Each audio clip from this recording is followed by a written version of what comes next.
আসসালামু আলাইকুম। জনপদের খবরে আমন্ত্রণ জানাচ্ছি আমি নিশা মুনতাসির।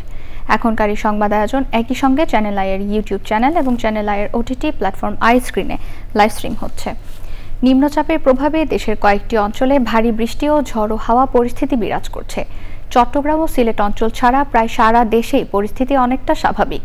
এই অবস্থায় দেশের 4টি সমুদ্র বন্দরের জন্য সতর্ক সংকেত তুলে নিয়েছে আবহাওয়া অফিস। সংশ্লিষ্টরা জানিয়েছেন, বঙ্গোপসাগরে সৃষ্ট গভীর নিম্নচাপ বর্তমানে ভারতের আসাম ও মেঘালয়ে লঘুচাপ আকারে অবস্থান করে বৃষ্টি ছড়াচ্ছে।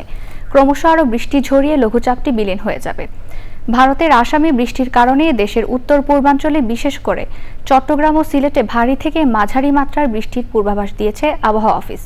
বন্যা পূর্বাভাস ও সতর্কীকরণ কেন্দ্র বলছে, আগামী 2 থেকে 3 দিন সিলেটের নদ নদীর পানি বিপদসীমা অতিক্রম করতে পারে। নানা আয়োজনে জেলায় জেলায় পালিত হয়েছে শহীদ রাষ্ট্রপতি জিয়াউর রহমানের 44তম মৃত্যুবার্ষিকী। প্রতিনিধিদের পাঠানো তথ্য ভিডিওচিত্রে রাজীব আহমেদের রিপোর্ট।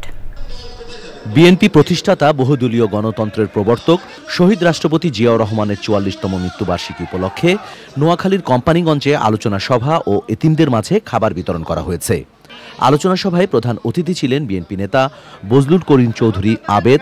উপস্থিত ছিলেন মাহবুব আলমগীর আলো, হারুনুর রশিদ আজাদ, এবিএম জাকারিয়া সহ উপজেলা ও পৌর বিএনপির নেতৃবৃন্দ।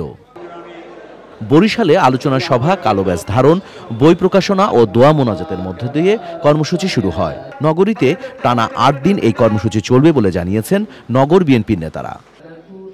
ময়মনসিংহে আলোচনা সভা, মিলাদ, দোয়া মাহফিল ও দুস্থদের মাঝে খাদ্য বিতরণ করা হয়েছে। সকালে ময়মনসিংহ দক্ষিণ জেলা বিএনপি ও অঙ্গ সহযোগী সংগঠনের আয়োজনে দলীয় কার্যালয়ে কর্মসূচি পালিত হয়। নারায়ণগঞ্জের কচুয়ায় বিভিন্ন স্কুলে 600 শিক্ষার্থীর মাঝে শিক্ষা উপকরণ বিতরণ করেছেন বিএনপি নেতা ইঞ্জিনিয়ার হাবিবুর রহমান। এছাড়াও বিভিন্ন শিক্ষা প্রতিষ্ঠানে বৃক্ষরোপণ করা হয়েছে। নাটোরে জেলা বিএনপির উদ্যোগে জাতীয় ও দলীয় পতাকা উত্তোলন, জিয়াউর রহমানের প্রতিকৃতিতে পুষ্পমাল্য অর্পণ, কোরআন খতম, কালো ব্যাজ ধারণ ও আলোচনা সভা হয়েছে।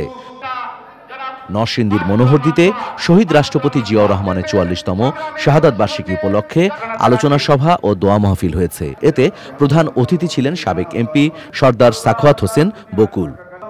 Rajib Ahmed, channel I.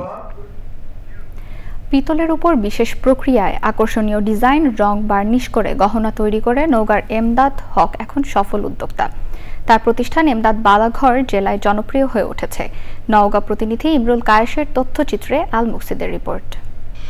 স্বর্ণের মূল্য অস্বাভাবিক বেশি হওয়ায় বিকল্প হিসেবে পিতলের বালা তৈরি করে তাতে নানা আকর্ষণীয় ডিজাইন আর সোনালী প্রলেপ দিয়ে গ্রাহকদের আকৃষ্ট করে তোলেন এমদাদ।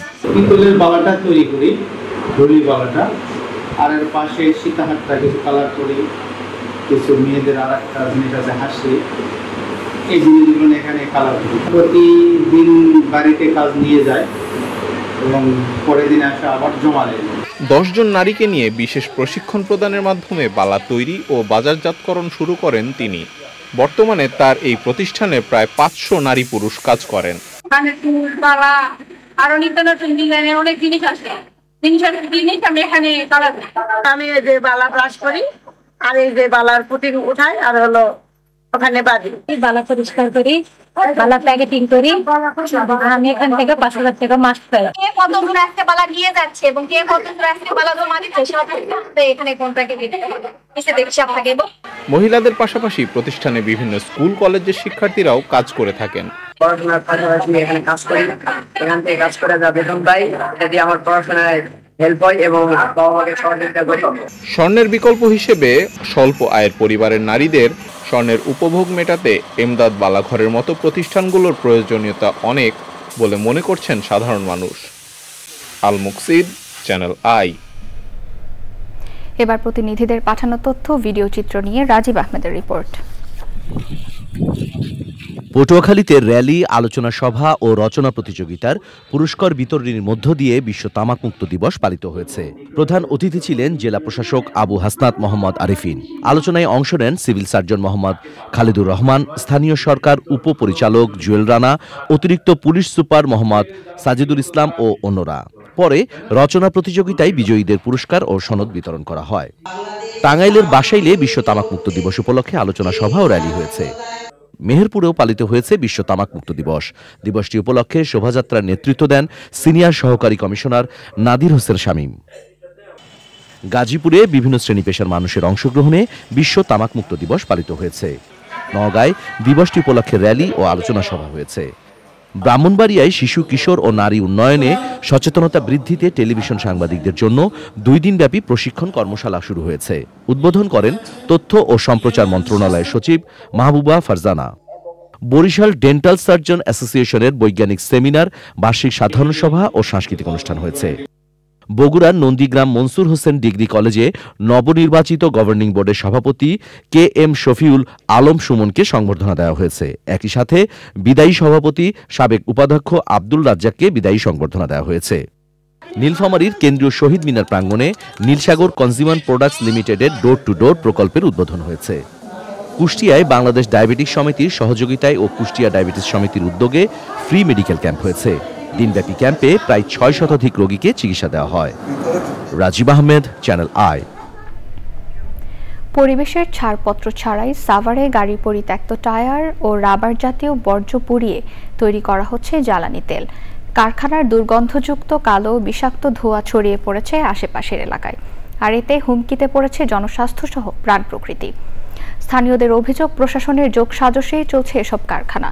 জাকির হোসেনের তথ্য, ভিডিও চিত্রে সানজিদা স্নিগ্ধার রিপোর্ট। নির্মল বায়ু যেমন মানুষকে বাঁচাতে পারে, তেমনি দূষিত বায়ু মানুষের মৃত্যুর কারণও হতে পারে। সাভারের ভাকুরতা ইউনিয়নে অবৈধভাবে দীর্ঘদিন ধরে টায়ার পুড়িয়ে ফার্নেস অয়েল তৈরি করে আসছে বেশ কিছু কারখানা। বাতাসে ছড়াচ্ছে ক্ষতিকর কার্বন মনোক্সাইড, নাইট্রোজেন ও মিথেন সহ বিভিন্ন রাসায়নিক গ্যাস। তারপরে যেসব প্রতিষ্ঠান ছিল সাভারে, আমরা অলমোস্ট বেশিরভাগই হলো যে বুলডোজার দিয়ে ঘুরিয়ে দিয়েছি।